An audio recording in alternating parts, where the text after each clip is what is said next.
It's 2025, a new year, which means many of you have started a new carnivore diet. Maybe you joined because of World Carnivore Month, or because you have a friend who had great results, or whatnot. Or, I think this is more likely for many people, you are a few days back into your carnivore reset after having let things slide a little bit during the 2024 festive seasons. I will remind you that we are still in candy season, the middle of candy season.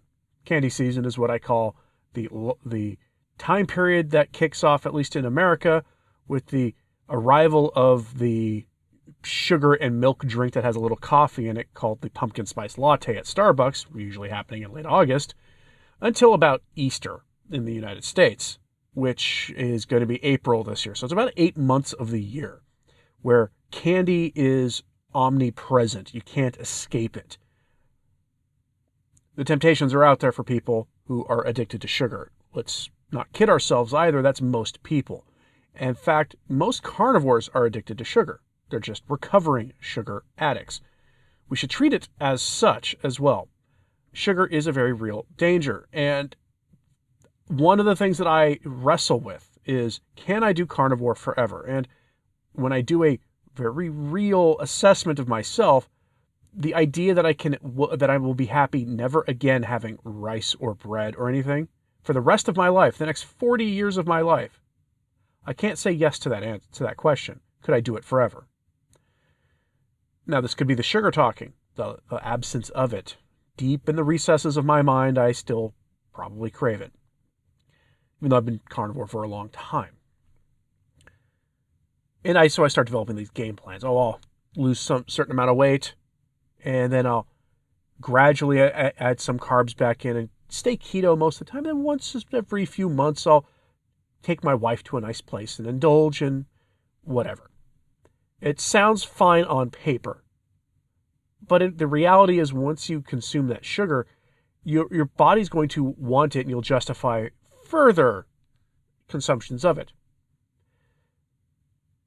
I remember the last time that I indulged in sugar or carbohydrates when I broke the game plan. I'd been carnivore for a while at that point.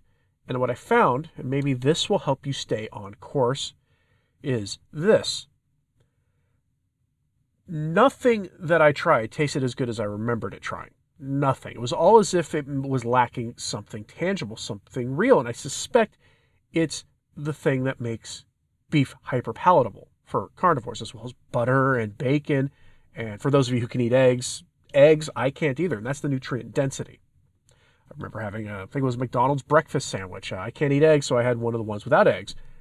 And I remember loving those stupid things, but I had them and they tasted two-dimensional. The only way I can describe it is a steak, even a badly cooked steak, is full of flavor.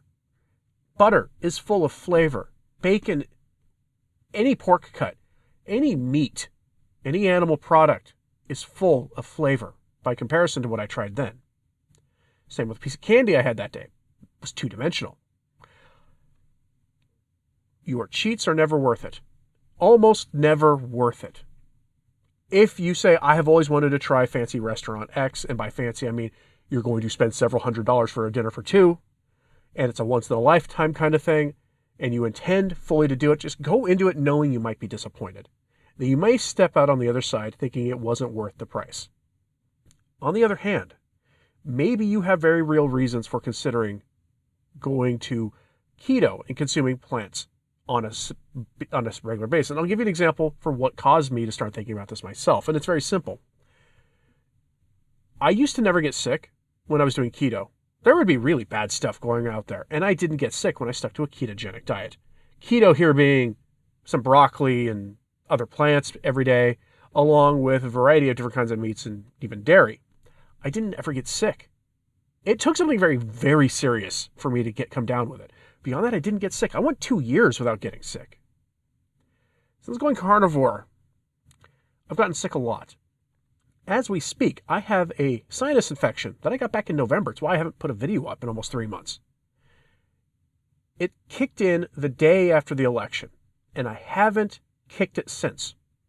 It's not as bad as it was, but it's hit a persistent state to the point where I'm probably going to have to go see a doctor. Probably should have seen a doctor beforehand, but the holidays tend to be a pretty busy time, and I couldn't make time for it when most doctors' offices or urgent care, you'll sit there for hours before somebody will see you.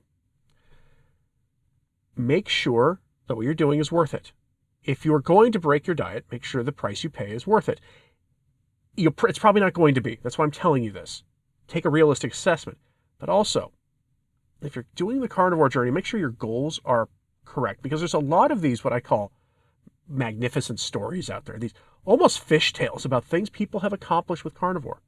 If you're trying to fight inflammation, absolutely probably the best diet in the world for that. Trying to lose weight, it's still a pretty good diet if you combine it with intermittent fasting and maybe total fasting a day over the week or whatever.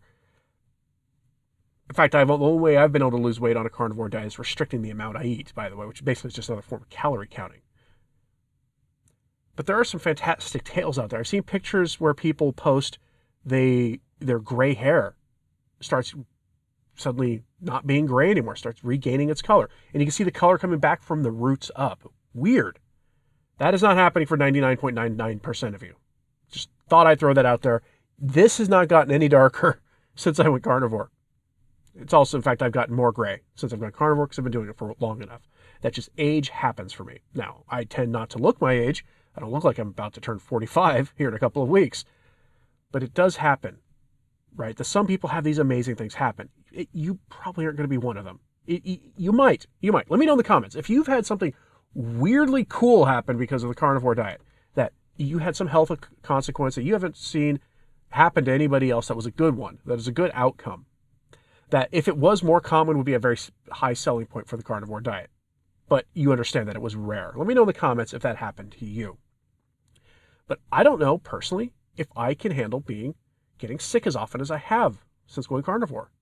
There's something missing. And now some will say it's organ meats. Well, the key to whether you need organ meats or not is when you eat them, if they're palatable at least, if not, they taste good. The people who tend to need them report that when they eat them, they're just delicious. I can't even swallow them. They're so disgusting to me. I've started using, again, something I hate, the organ meat, the desiccated organ supplements. I found a lower cost one because, frankly, all the brands out there, including the ones that charge you like $70 a bottle, charge you, or they get the same, their organ meat sourced from the same people as the much cheaper ones. You're buying the same one. So I just bought like the cheapest one. I haven't noticed a difference yet.